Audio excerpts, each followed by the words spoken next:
The Michael Hatfield RE/MAX team presents Real Estate and More. Bay Area real estate is different than in all of America. And why? What's up with home buyers?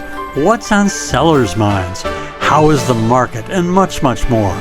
Now, here's your host, Michael Hatfield. Welcome back to the Real Estate and More show. Real estate yourself into retirement is our topic today, with some great input from my good friend, frequent guest, and now retired person, Pat Vitucci. Pat is best known for authorship of the book Don't Invest and Forget, and for counseling hopeful retirees with financial investments. A radio host himself, we've had a great time planned today talking about how real estate and how this financial vehicle may help you to gain wealth enough to retire. Welcome, Pat Vitucci. Well, thanks, Michael. It's always a pleasure, and it's lots of fun. So let's have a good time. Well, we normally do, don't we? We always cause trouble always. One way or another. Always, yes. Well, I haven't ever asked you, but it came across my mind the other day. What inspired you into writing your book, Don't Invest and Forget? Well, there's a message I wanted to convey because there's so much confusion and there's so much information. We're in the information age, as we all know, and with the flick of a button, you can get many opinions about investments. Certainly, a lot of them are good, and some of them aren't that good, as you would probably imagine. So I wanted to convey my thoughts about how the average person who is very busy with careers and kids and maybe looking after mom and dad, and maybe even want to sneak in a game of golf now and then. So I wanted to convey a kind of a simple, easy to read, how to do it investment book. Not sophisticated, pretty granular in nature, and I think it covers the basics. And while writing a book is always difficult, and it takes a long time, a lot longer than you ever think it would, but I think it satisfied my need to communicate some of the fundamental ideas about investing in this crazy upside down world. Oh, yeah.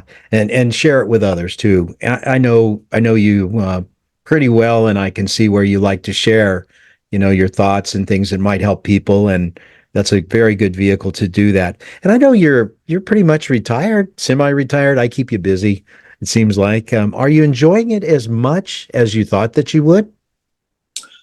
Yeah, even more than I thought I would. I thought I would have a hard time adjusting because, as you know, when you're working, everything is fast paced, and you drive in the fast lane. You even take the fast track lane because you have to get to an appointment. And now I find myself driving in the right hand lane, the slow lane, and cars are zooming past me. And so your tempo of life slows down nicely. It gives you more time to reflect and do some introspection on how you want to spend the next chapter of your life. And so far, a year and a half into it, it's been a nice adjustment. If a person is taking the position that I am getting ready to retire, it seems to me like the wealth that they can build, especially in the San Francisco Bay Area, in equity appreciation through their home is one of the best ways of doing it right now. What are your thoughts? We've been blessed in California for the last 30 plus years of having rapid, significant growth in the value of our home. So most of us have built up a lot of equity in the home. And so the question now is, what do you do with the equity? Do you stay in the Bay Area where they have very high paying jobs and therefore home prices are commensurate with that? Or do you need to be in the Bay Area anymore because you're not working? You don't need to take an income check from XYZ company. So do you downsize? Do you right size? Do you move out of state? Do you move out of country? Kind of the world is your oyster, and if you built up equity, you could take the equity and maybe buy something smaller, maybe something bigger. Friends of clients might have moved to Texas and bought giant homes for, $350,000, and So with the excess leftover money becomes a source for income. So it's another pension, if you will, that adds to cash flow. When you're retired, cash flow is the complete focus. When you're working, it's growth and diversification, and then you go from contributing to 401ks, IRAs, to distributing from 401ks, IRAs. And so the potential equity in your home can be a wonderful source of supplemental income. And that could be your trip to Europe, it could be a trip to Hawaii, it could be a number of things, but cash flow is king when you are retired. Sustainable cash flow. You don't want to run out of money when you're 80 years old and you're going to live 20 more years. You'll find yourself working part-time somewhere. Yes. I was speaking with a very smart guy this morning, and his opinion was that he wanted to not go into rental investment properties. He says, I want to build in my own personal residence, and he's in a position to do that. And the reason that he cited is in California, we have rent control, and some of the municipalities are now enacting, I would say, almost severe rent control that are biased towards helping tenants and disadvantaging landlords. We've seen that happen in Concord just recently. And under some cases, the landlord is having to pay hard-earned funds at the rate of 2 times a monthly rent, plus another $2,000 of relocation fees to tenants. So a lot of landlords have lost or in people that are investment inclined with rental properties to say, you know what, I'm just gonna take my real estate in my home, use that equity and work with that equity because I can control a lot more of the factors. Don't you think that that's kind of an important thing? Yeah, rent control is kind of anti-capitalism. I mean, we've been a successful country because we are a capitalistic country. Now, there's winners and losers, that's for sure. But how many times have you heard, somebody comes from another country with $10 in their pocket, and 20 years later, they're multi millionaires. So not too many countries can brag about motivating down to the individual level for you and I to work hard and fulfill a dream. Rent control, in my view, is the opposite of a free open market system. And frankly, if you find the cities that have initiated rent control, their organization and structure lends itself to red ink every year. They are not good managers of those cities. And there's almost an envy of people who are successful, and therefore they need to get punished. You worked hard, you bought a rental, you bought 2 rentals, you bought 3 rentals. You are the villain, you are the enemy. And so we're going to get even with you. We're going to initiate some governmental regulations. And if you look at France and Italy and Spain, they've tried that for hundreds of years, and here we are, just a 250-year-old country, and we've got a standard of living not unlike most other countries because we've got a free open market system. A new 2024 Assembly Bill 12, it says AB 12 prohibits landlords from charging more than a month's rent for security deposits.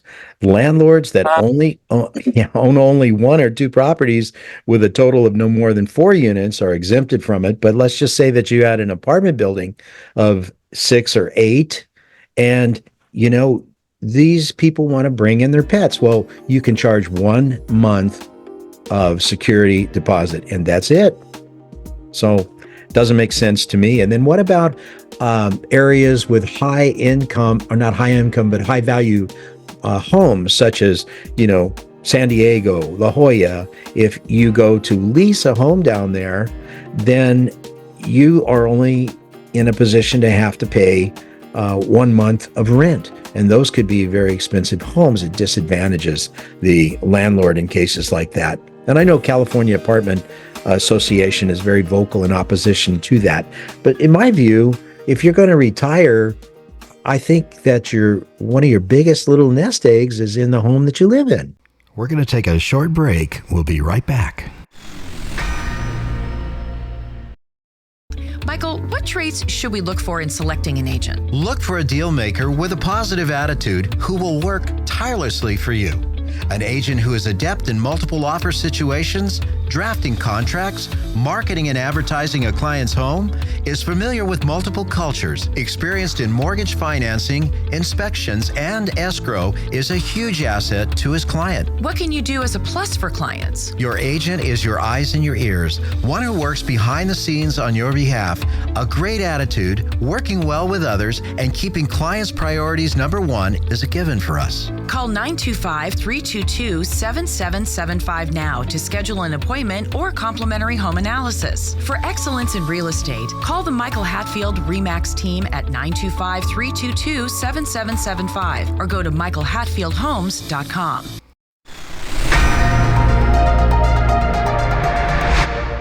With low housing inventory and constantly changing mortgage rates, buying or selling a home is challenging. Choose an experienced team who cares. Here's Michael Hatfield. In a quiet cul-de-sac near the quaint town of Clayton, revel in the wonderfully tall ceilings and open and spacious elegance of this immaculate 3,321 square foot, 5-bedroom, 3-bath masterpiece. 22 Wordsworth Court in Concord boasts outdoor living at its best with sparkling pool and newly built gazebo. Plenty of room for an RV or a possible ADU. Highly ranked schools and a warm sense of neighborhood here. Don't miss this dream home. Get help with buying or selling a home by calling the Michael Hatfield RE/MAX team at 925-322-7775. That's 925-322-7775 or go to michaelhatfieldhomes.com. That's michaelhatfieldhomes.com. Now, welcome back to our show. Well, for the most part, that's true. I mean, 401ks, IRAs should be either first or second in terms of total value. But, most of us bought our homes for a couple $100,000 30 years ago, and now they're worth a couple million. So it historically becomes a large part of somebody's net worth. Mm-hmm. And when you sit down and evaluate cash flow in retirement, you're going to get a Social Security check. You're probably not going to get a pension check. Those are pretty much dead, except if you're a government employee. And then you're going to live off some 4 or 5% per year of your 401k. Maybe you've got some other investments, but the totality of all those needs to come up with a reasonable number to cover your monthly nut, and maybe have a few bucks left over for a new car every second, third, or fourth year, a vacation or two per year, maybe go out to dinner once or twice a week.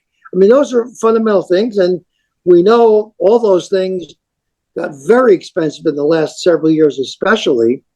So it's simply an arithmetic lesson of going through the math and saying, okay, let's put everything on the table. And in one 8.5 by 11 sheet of paper, you can generally deduce that, I'm in good shape. I can retire. I can afford to retire. And A, stay in the house in California, or B, I've got to move to XYZ. And what's the leftover money to supplement that income? And it really, and then of course your legacy planning ties into that. How much do I want to leave to my kids? Do I want to leave $1 million to each of the kids, or do I want the last check to bounce when I leave this?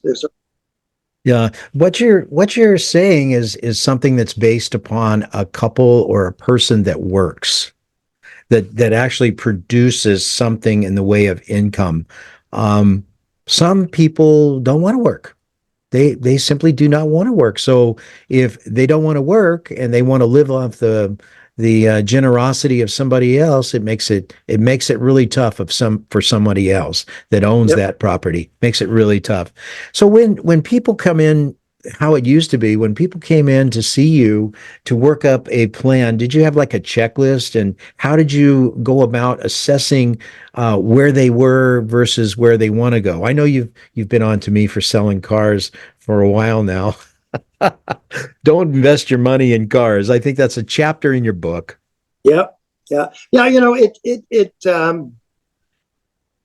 I've interviewed literally thousands of single people or individuals.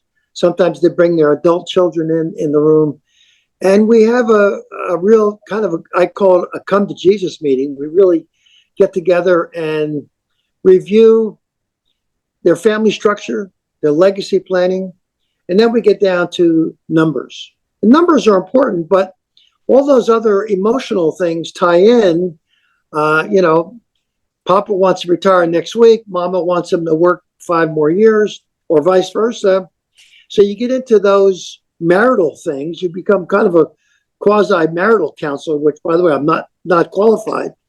But you moderate this discussion because it's important that there's a connection between husband and wife in terms of their goals. Mama may want to live in the mountains and Papa wants to live at the beach. Well, you can compromise those things and, spend a little time in each. But fundamentally, there's got to be some real distinct agreement on what tomorrow is going to look like. And then you back into it with numbers. Okay, I want a new car every other year. Well, sorry, you can't afford a new car every other year. You can afford a car every 5 years. And guess what? You're not going to put a lot of miles on your car, so you don't need a new car that often. I know you're a car guy and you love cars, but that ain't happening. So let's throw the new car out the window right now because these other things are a higher priority. So you kind of prioritize spending and your wish list. You bring to the meeting your Christmas wish list, and then you distill it down to what's pragmatic, what's affordable, and you end up with a game plan that in most cases, I've had clients for 35 years and they're doing fantastically well. They've stuck to the plan. We've adjusted it over the years based on market conditions, based on family things going on. But it's always modifying the base plan without throwing the whole thing out. Wow. It must be a very exhausting process. Although I have sat before you in the past and you actually assessed the level of tolerance for risk, and I was off the scale. I think that's probably one of my difficulties, but you assess the level of risk and then develop a portfolio from there, of which real estate obviously is part of it. And you've done such a great job of that over a number of years. Well, ladies and gentlemen, you've been listening to the Real Estate and More Show. I'm your host, Michael Hatfield, and we're talking today with our special guest, good friend, Pat Vitucci. Thank you for listening. So when you're in retirement, you just try to manage what you have according to a game plan or a roadmap. Is that not right? Yeah, you're always reviewing the game plan, reviewing your portfolio design, tweaking it where you need to. But fundamentally, you're not making major changes. You're not taking outrageous risk. You're not buying timeshares or crypto. That's at one end of the risk scale that you really want to stay away from. So you naturally get more conservative. You don't want to gamble the ranch and think, this is where I'm going to triple my money by next weekend.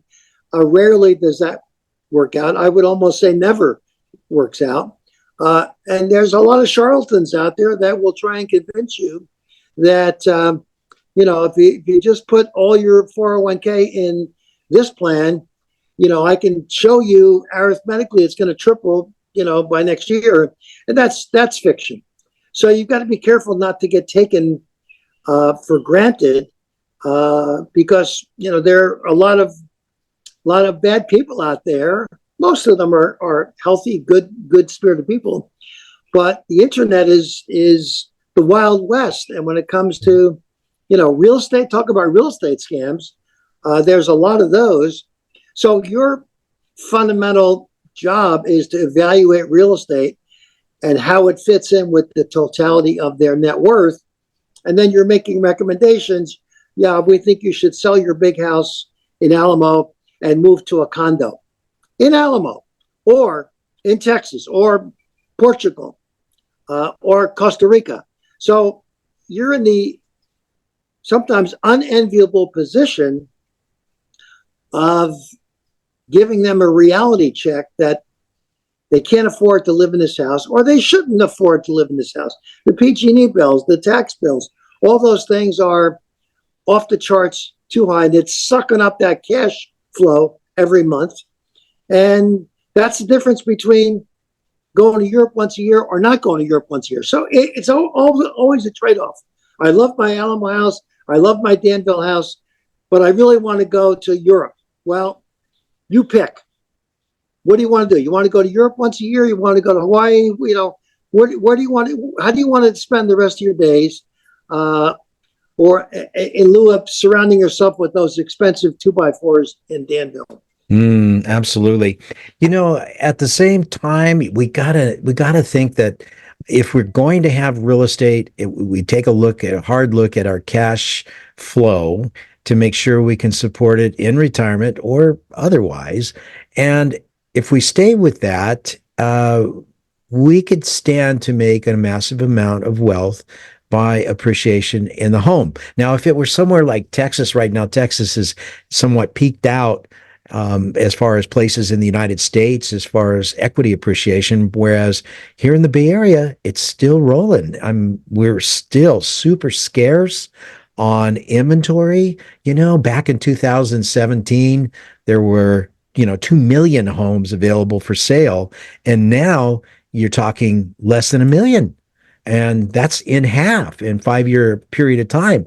The scarcity is there, whether or not anyone else is talking about it other than me, but the scarcity is there. And if you've only got so many loaves of bread and you've got many people that want to buy that bread, that value is going to go up, creates massive amount of potential wealth for the homeowner, but it also creates some real tough times getting a first-time home buyer into a home because the values just keep going up and up and up. Wouldn't you say?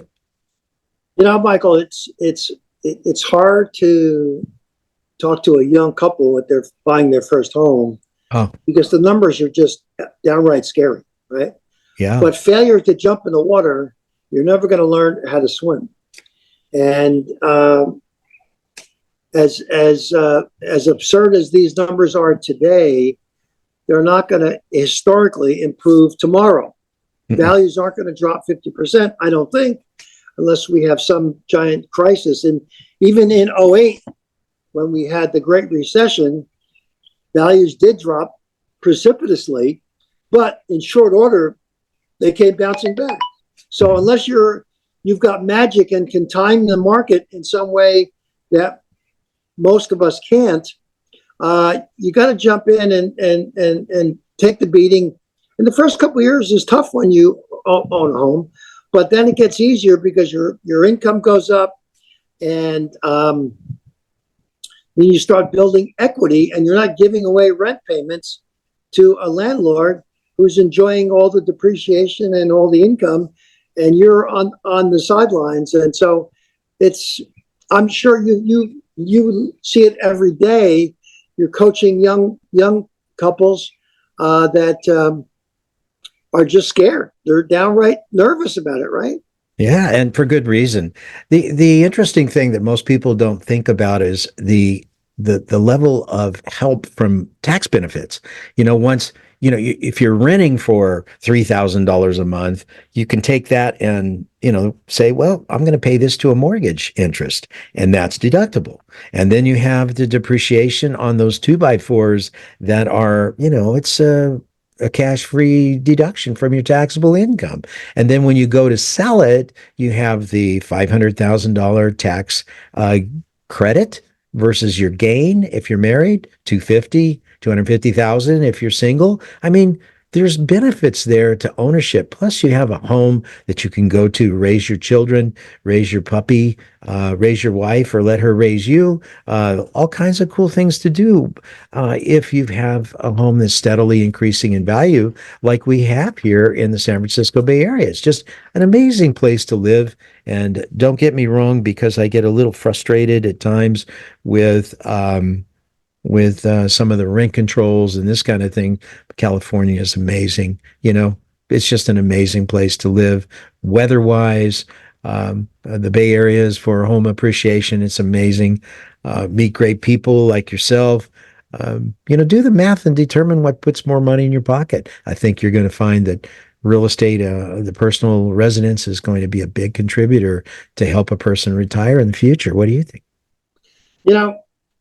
All those things I absolutely agree with, and there's a pride of ownership.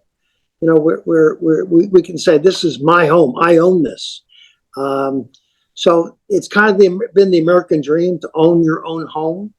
And while it is especially difficult in the Bay Area, look, I have friends who have lived around the world. They've lived in Dubai, they've lived in London, Hong Kong, and their conclusion is nothing beats the Bay Area. And, we've got culture, we've got sports, we've got entertainment, we've got great weather. We can go to the beach, we can go skiing. I mean, the variety of entertainment and stimulus is kind of the envy of the world. And guess what? That's why the prices are so high, because we've got a lifestyle that's pretty darn attractive, right? Yeah, and we have a scarcity of product too. I keep putting it out there. There was dramatically low number of homes on the marketing tour yesterday. Generally speaking, there's 17 minimum to 35 or 40 homes where they come on the market. You take a tour of them, and then about that home, and you have it available for your clients. If you have buyers, there was 3 in the morning in that particular marketing group. I keep putting it out there. It's scarce. 2 million homes available for sale in the nation back in 2017. We're talking less than 1 million now. Homes available in the United States for sale. That's inventory decreasing personified. So I don't know. Values have to go higher. People that own homes right now are going to make more money through equity appreciation, and it's going to be tough for some first-time home buyers to get in the San Francisco Bay Area. But that doesn't mean it can't happen. We won one yesterday, and there were 11 offers, and we were able to win it without giving away a bunch of money for our worthy first-time home buyers. So pretty proud of that, So I know that you've used all of the facets of your book, Don't Invest and Forget, to make it happen. And for you, and it looks to me like you're doing very well being retired, even though I keep you busy and get you going to the gym upon occasion whenever I can. So I'd like to say thank you, Pat, for being on the show once again. Frequent guest that you are, and a smiley guy. And thanks for coming on, my friend. Hey, thanks, Michael. It's always a pleasure, and a continued success, and congrats on that closing yesterday. Absolutely. Well, you've been listening to the Real Estate and More Show, and I'm your host, Michael Hatfield. Important topics like Bay Area real estate and interesting people. Listen to archive shows at michaelhatfieldhomes.com/radio, and you can also pick the show up after it's aired on Pandora, iHeart, and most major podcast directories. Tune in next week, and in the meantime, have a very blessed week. The views and opinions expressed are based on current economic and market conditions and are subject to change. Information on the show provided for illustrator purposes only and does not constitute professional or legal advice. Information from sources deemed reliable, but accuracy and completeness not guaranteed. Michael Hatfield and the Michael Hatfield RE/MAX team have no liability for information discussed on the show. Consult with qualified professionals prior to taking action.